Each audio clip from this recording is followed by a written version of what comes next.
Wallace here, dropping in on you. Hope everybody is having an excellent day. Hope that you're closing out what has been a magnificent week. But no matter where you're at, as I always say, if you're still breathing, you're still in the fight. And it's about persistence. It's about finishing. It's about doing what's necessary to ensure that you finish what you start. So with that in mind, I just want to wish you the best. Have an unbelievable weekend as well. Now, what I want to talk to you about is something that's immensely heavy on my heart. I deal a lot directly with people who are really struggling in the community in a number of different ways. And so I see a lot, and I'm forced to deal with a lot, and I'm forced to carry a lot. So I spend a lot of time in meditation, a lot of time in prayer my way, in meditation, a lot of time in counsel. While I am a therapist, a counselor, a consultant, I still have to seek, my own support system in that way, because you have to decompress. You got to be able to get insight to help you process outside of the scope of your own bias, and I do that. It's real important to my health, my mental health especially. But I'm looking and I'm seeing some things that really trouble me. And so I want to talk to you about them. Of course, this isn't the sensational lies stuff that everybody likes to get. This video definitely won't go viral. It's not going to get a whole lot of likes and shares, and I'm okay with that because I'm about substance. As I always say, yes, I will touch on things that are viral if there's a teaching point, if there's something that can be learned from it, and I have the capacity and the awareness and the knowledge to teach it, then I will do that. I have no problem whatsoever with touching some of the hotter topics. But some of the things that we really need to deal with and talk about and confront as a people aren't going to be connected to viral content. It's going to be that deep thing that we have to really look at, we have to really talk about, and we need to do it. And I want to talk about the use of mainstream media to completely destroy the idea of the family concept and the roles of black males and black females, and the emergence of the feminized black male and the confused black female, the push of homosexuality as a norm. And while I don't want to focus on homosexuality, I want to talk about the whole scope of things, how the black family has been attacked for decades, and now there's an all-out assault to finish it off for good. There is a pushed narrative that the family isn't that important. You can actually go out and have kids, and you don't have to be a couple. You can actually, be a woman and decide, I want a kid, and I'm just going to go out and either, just pick a dude and have a baby and release him of his parental responsibilities and raise the kid on my own, And even when you are financially capable and finances aren't an issue, there's so much more that's not being discussed, that's not being understood. I literally heard a counselor, or it was reported to me, more accurately, of a counselor telling a parent that the absence of their child's father isn't that big of a deal because the kid doesn't seem to be too bothered by it.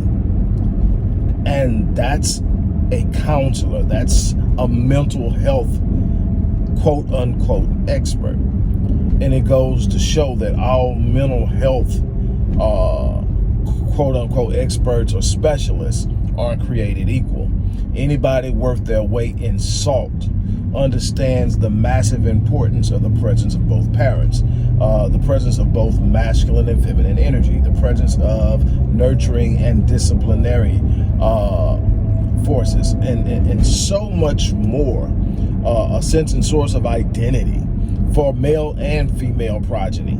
And I can go on down the line. I don't want to get too deep off into any one thing, because I want to talk about how the black family has been marginalized, how there's a constant push to create a distance and a separation between black men and black women. Everything you see is pointing out how black men are mishandling black women and black women are disrespecting black men. And it's creating this tension between us, as if there aren't good black men that knew how to treat black women out there. Matter of fact, in the majority. But they don't get any press. They don't get any play. They're not being put on Front Street. We only get to see the black man when he screws up, for the most part. Every now and then, we'll see something, and that's why when we see a black man doing what a black man should do, we lose our freaking mind and we celebrate and lose it, because we don't get to see it on a regular basis in the media. Everything that's being pushed upon us is a negative perpetuation of a stereotype about black men that isn't even being played out in the grand scheme of things. Are there a lot of things that trouble me about black men right now? Yes. We're really struggling when it comes to mental health. We're not prepared, and a lot of that is due to absentee fatherhood. A lot of that is due to our unwillingness to seek help, and the negative stereotype and stigma placed on mental health. Getting help for your mental health. And so we sit up and we suffer in silence. We sit up and pretend we're okay. We sit up and we put up a good facade, but all the while we're broken on the inside. There are things we haven't confronted from as far back as our childhood. And now we're out there and we're trying to actually do something that requires the highest level of functionality, and that's be a husband and a father. And we're breaking, and we're hurting people, and we're killing people, and we're destroying people. And that's happening too frequently. So yes, there's some things I see with our sisters. We don't talk about enough about the disconnect of our women, the lack of spiritual and emotional sensitivity. The more you look, the more you get, the more abrasive our women are. And I'm not saying that our women and our sisters haven't gone through some things. Without a shadow of a doubt, our sisters have experienced far more than any other woman on this planet, over the last 500 or 600 years. Easy. But what I want my sisters to understand is that black male in your periphery, he's going through the same thing from a different angle. There's nobody more targeted on the planet than the black man. His masculinity is constantly under assault. His life is constantly under threat. 9 times out of 10, he's pegged as early as 5 years old in the school system to be alienated, to become a part of the special education programs disproportionately in a way that further alienates them and leads to a high level of dropouts, leads to a high dropout rate, which in turn leads to a high incarceration rate. Why? Because if you drop out of school, you are 5 times more likely to become incarcerated as a black male. Now, that's just, on the surface. And then we are allowing content to be pushed upon our children. And when I say children, I mean under the age of 18, definitely under ages of 15 and 12. We're talking about highly sexualized content being promoted at an age that children haven't even really started to explore their sexuality with any true intent. There's a sexual undertone to almost everything that's out there, to the point that children only see their sexuality. They're missing their brilliance because they're worried about how they look. They're worried about their appeal. They're worrying about what they're attracted to, who they're attracted to, how they're going to identify. All of this stuff that should just normally come natural now is becoming a part of an agenda that is pushed upon them far too early in life for them to be making those type of choices and decisions. And we should have an understanding of social influence, media influence, and have an understanding that that does have a bearing, that you could literally superimpose that upon the psyche of a child. And you can pretend that it's their decision, but really it wasn't. And we are really truly at a point right now where we have to be willing to stand up, to step out, to put out. I'm putting together some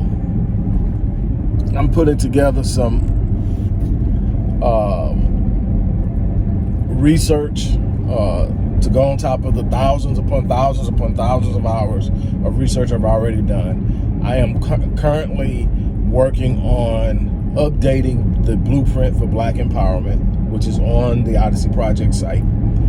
But I really want us to really take a look at it from a scientific perspective, from things that you can look at and measure, things you can look at and find references that sit up and show you what happens when certain things are done, so that we stop treating things so casually, and we stop taking things so lightly, and we start understanding that we're literally being manipulated out of the box. It's got to be our responsibility to take control of our destiny, and we do that by managing how our gates are, what our gates are flooded with. We need to manage our gates, and when it comes to our children, it's our responsibility to manage their gates, to guard their gates, to make sure what they see and hear is what needs to be seen and heard. We can't sit up and trust these devices to babysit our children. We can't trust these devices to be what teaches and educates our children. Are they devices that, when properly used, have great power to empower? Absolutely. But not in the mainstream and flow of what's natural. What they're getting on Instagram, what they're getting on their playlist, what they're getting in the shows that are being pushed. It's definitely not things that are going to serve to the benefit of empowering our people. That's for sure. So my call is that we stand up, that we start to pay attention, that we become actively engaged, that we are proactive in the development of our children at a level that ensures that we are cognizant of what they are taking in at any given time, that we're also cognizant of what's being pushed upon us to impact how we see one another. We got to start loving ourselves enough to say, wait a minute, hold on. It does not mean that we ignore the issues that are there, because the issues that are there are problematic. But what we cannot do is buy the idea that that's inherently us, that that's our culture, that's who we are, because it's not who we are. We are an exceptional people. We are extraordinary when you consider everything that we've been through, and the fact that we are still where we're at, and we still have the capacity to be kind, we still have the capacity to love, we still have the capacity to be actively engaged in positive things, and that we haven't totally gone off the grid.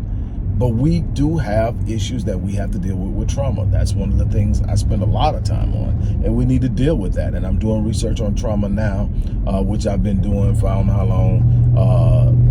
Born in Captivity, primarily about trauma. Undoing the African American Mind, primarily about trauma.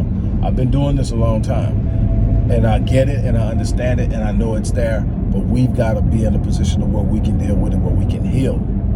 And we can't let them keep force feeding us stimuli that is intuitive and counterproductive in what we're trying to accomplish as a people. We must control that.